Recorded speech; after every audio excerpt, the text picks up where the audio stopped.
വരാന്തകളിൽ അന്യായമായ കേസുകളുടെ പേരിൽ എത്ര വർഷങ്ങളാണ് മനുഷ്യർ ചെലവഴിച്ചുകൊണ്ടിരിക്കുന്നത്.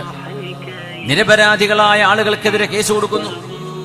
നിരപരാധികളായ ആളുകളെ ജയിലിലടക്കാൻ നിയമ സംവിധാനങ്ങൾ ഉപയോഗപ്പെടുത്തുന്നു, സ്വാധീനം ഉപയോഗപ്പെടുത്തുന്നു, സമ്പത്ത് എറിഞ്ഞുകൊടുത്തിട്ട് അന്യായമായും ചില ആളുകളുടെ സമയവും അവരുടെ സമ്പത്തും അവരുടെ ഇസ്സത്തും ഹനിക്കാൻ വേണ്ടി എത്രയെത്ര കേസുകളാണ് നമ്മുടെ കോടതികളുടെ ഫയലുകളിൽ കിടക്കുന്നത്.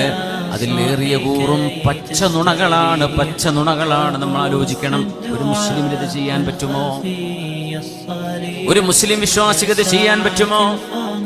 വിവാഹം വേർപിരിയുമ്പോൾ ഭാര്യയ്ക്കും ഭർത്താവിനും ഒരുമിച്ച് ജീവിക്കാൻ കഴിയാതെ വരുമ്പോൾ, അവിടെ ത്വലാഖ് സംഭവിക്കുമ്പോൾ, അത് അല്ലാഹു നിശ്ചയിച്ചൊരു വഴിയാണ്. ഒരുമിച്ച് രണ്ടുപേർക്കും പോകാൻ കഴിയില്ലെങ്കിൽ ഭർത്താവിന്റെയും ഭാര്യയുടെയും വീട്ടുകാർക്കിടയിൽ മസ്ലഹത്തിന്റെ ചർച്ചകൾ നടന്നിട്ട് പോലും പരിഹാരം കണ്ടെത്താൻ കഴിയാതെ വരുമ്പോ യുഫ്ഖില്ലാഹു ബൈനഹുമാ, മസ്ലഹത്ത് ഉദ്ദേശിക്കുകയാണെങ്കിൽ അല്ലാഹു അതിനെ തൗഫീഖ് ചെയ്യും. അതല്ലെങ്കിൽ ഫസർരിഹുന്ന സറാഹൻ ജമീലാ, അവർക്ക് വേർപിരിയേണ്ടി വരും. അങ്ങനെ വേർപിരിയുമ്പോഴേക്കും തന്റെ ഭർത്താവ് തന്നെ പീഡിപ്പിച്ചുവെന്ന് പച്ചപ്പാവമായ ഭർത്താവിനെതിരെ ഭാര്യ കേസ് കൊടുക്കുന്നു. എന്തിന്?